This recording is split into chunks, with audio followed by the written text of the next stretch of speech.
somebody emailed me about a week ago, Scott, and he's in Newham, Central Illinois. He's running an Ultimax 66-foot end-fed antenna in the attic in a rising L west to east, and he's having noise that is preventing him from hearing close by and Wisconsin operators. Okay. Would chokes help with what I perceive as RF noise coming down my coaxial cable from the antenna? Or what other things can we do to get rid of some of that noise? So, and you know what? Yeah.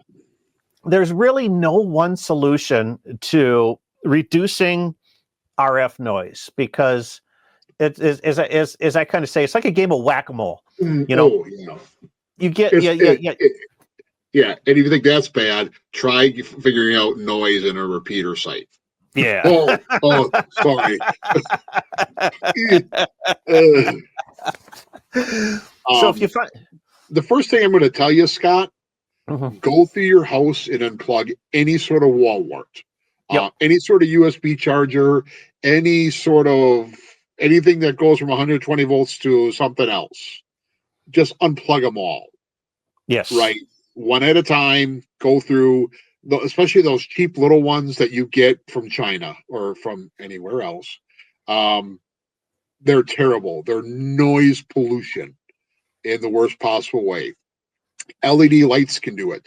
I had a high pressure sodium lights, street lights across the street that was going on and off, and I was getting a pulsing noise, so like a slow pulse, and I couldn't figure out what it was. And then one day I walked outside at night and I saw that on, and I figured out what it was. A good radio helps.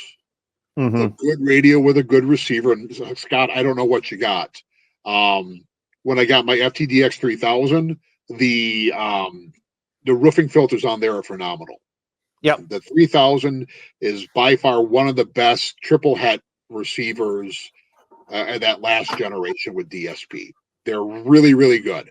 But I used to have before that a 750 ICOM 756, which was a very good radio with a very good receiver. And I had S8, S9, 10 plus over noise on the lower bands at night, especially in the summer. I don't have that as much now with the 3000, and I'm using basically the same radio. But I've also found I got the big 20-inch monitor down here a couple months ago, and I was getting noise, and I come to find out I had to buy a power supply for it. A little 12-volt power supply, and I couldn't find the original one for this one, so I got one off Amazon, and that was causing noise. Jeez. So it is definitely, as Michael puts it, a game of whack-a-mole. Whack-a-mole. The ARRL, and I think this even used to be in one of the exam tests. Go ahead and run your radio off of a battery and start turning breakers off one at a time in your house. Yep. Kill the power. Yep. Yeah. If you live in an apartment complex, sorry. But if you live in your own house, turn it off one at a time and take note what happens. Then follow that circuit, if it's in the kitchen, living room, bedroom, whatever, and find out what's in there. Find those noisemakers noise in your house. That helps a lot. You ain't going to be able to do much about your neighbors. You ain't going to be able to do enough about their solar arrays, their car chargers, their plasma television.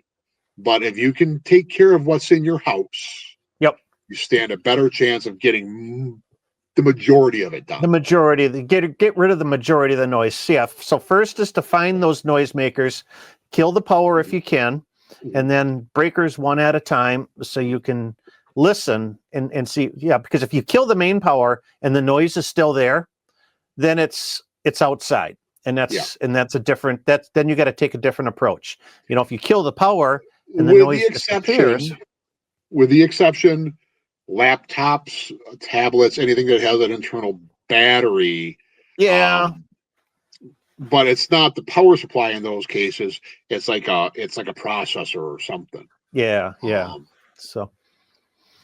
So I guess the other thing is, like, if you have like whole house fans, a pump or something that may run, those can always be noisy. Will Russell there? Will a UPS create noise? Oh God, yes. Yep. It's two. A UPS takes AC, charges batteries, so you got a charger, and then it's got an inverter in it. So yeah, they'll create a lot of noise. Yeah, and they can. You're better off just running your radio off the batteries and not having a UPS. Yeah, LED shop lights, cheap shop lights. Yeah. Ferrites on every single wall wart. So once you find, noisy control board on a dishwasher, that's going to be a tough one. That was a fox hunt, I bet. Yeah.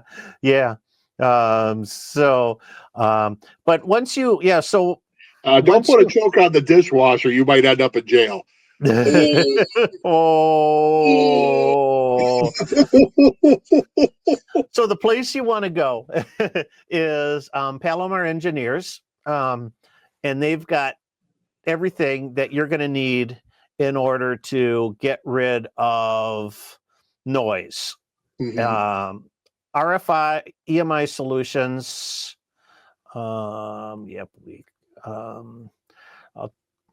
So you can get common mode chokes, ferrite kits, RFI solutions for your that go on the transceiver end.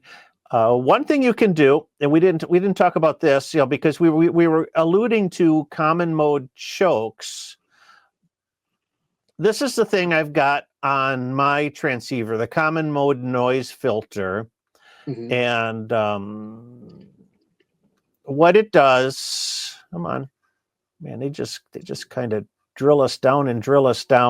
So this is a common mode choke. Commonly we put these common mode chokes on the near the feed point of the antenna in order to keep that common mode from coming back down the outside braid.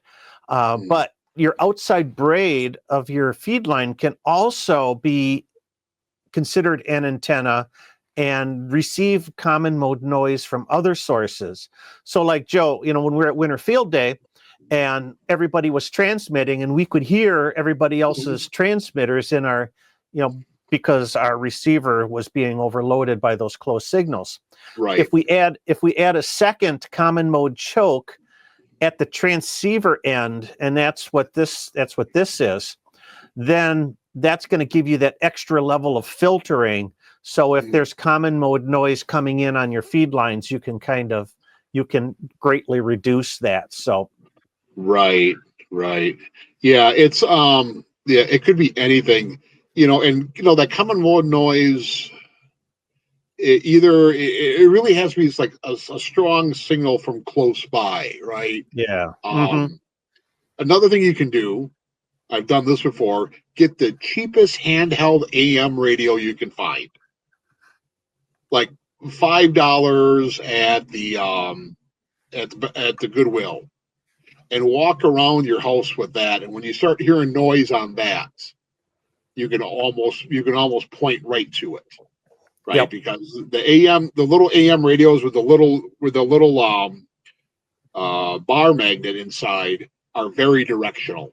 And if something's making a noise, especially on the lower bands, you can find it with that. Yep, absolutely.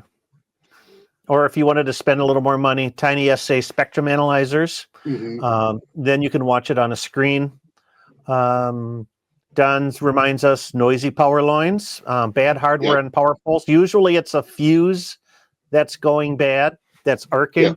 Sometimes it can be a transformer.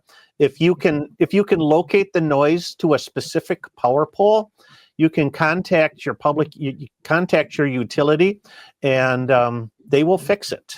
But you got to prove that. You got to prove it to them. Yeah, they'll have an engineer come out. Sometimes you got to convince them that you need an engineer to look at this, but they're willing. If they can get an engineer out there to verify it, they will fix it because that's costing them money. So. MFJ, God bless their souls. They used to make a portable dish antenna that you could actually walk around. It was made for two things: for finding noisy power lines and finding bats. Yep. Right. And it's ultrasonic. Yeah. and that's what it was for. But if you can find one on eBay, I would try that too. Yeah. Yeah. Jason said, would a high band filter work like a high pass or a low pass filter? Not necessarily, because a lot of RFI is and electromagnetic noise is so broad banded that those you need the common mode choke type filters to help. And the old eliminate TVI that. filters don't work anymore either. Yep. There's not really television interference like there used to be. Yeah. Mark is asking, I have 32 can fixtures with LED bulbs in my finished basement. What brands of bulbs would you consider? You're screwed. Right. So you have the can fixtures. Were they the can fixtures with the Edison base, or were they can fixtures that used to have the weird CFL base? But for what Mark has, stick with the major brands. Like GE, Panasonic, those major brands of light makers. Try those. I've been purchasing Sylvania bulbs. They're Sylvania LEDs, and they've been good for me. I don't know. I'm trying to think what's the top line that Home Depot sells? Not Commercial Electric. Ugh. No, not those. Oh shoot, I can't remember now. But yeah, I usually get the Sylvanias, and they've not the cheap 4 for 99-cent bulbs that they have on the end cap, not at all. There's just so much stuff because everything now is a transistor. Yeah. Right. Everything now is a transistor, so it operates at a frequency that only dogs and mice can hear, and bats. Yep. Yeah. So. Yep. So, I mean, I would definitely go with a good one. Don't get the ones that you can change the the color and the strength. Don't get the adjustable. Yeah. Don't get the adjustable ones, because I think that puts more problems into the play. I don't know. Yeah. So that's my feeling on that. I install a lot of those. I installed a bunch of them today, but man, yeah, the LEDs are they're great because you never have to change them. They put out so much more light, and they are so efficient. But the noise is just unbelievable from an RF standpoint. From the cheaps, the ones that are the cheap ones are made so cheaply that they die prematurely because they overheat, but they're just they have no filtering whatsoever. It's just a little transistor and a diode in order to bring the power level down to something that the LEDs will work with. So KB9VBR antennas are simple, effective, and affordable VHF and UHF antennas for amateur radio, MERS, public safety, and GMRS. Made in the USA with quality parts. Get yours online at jpole-antenna.com.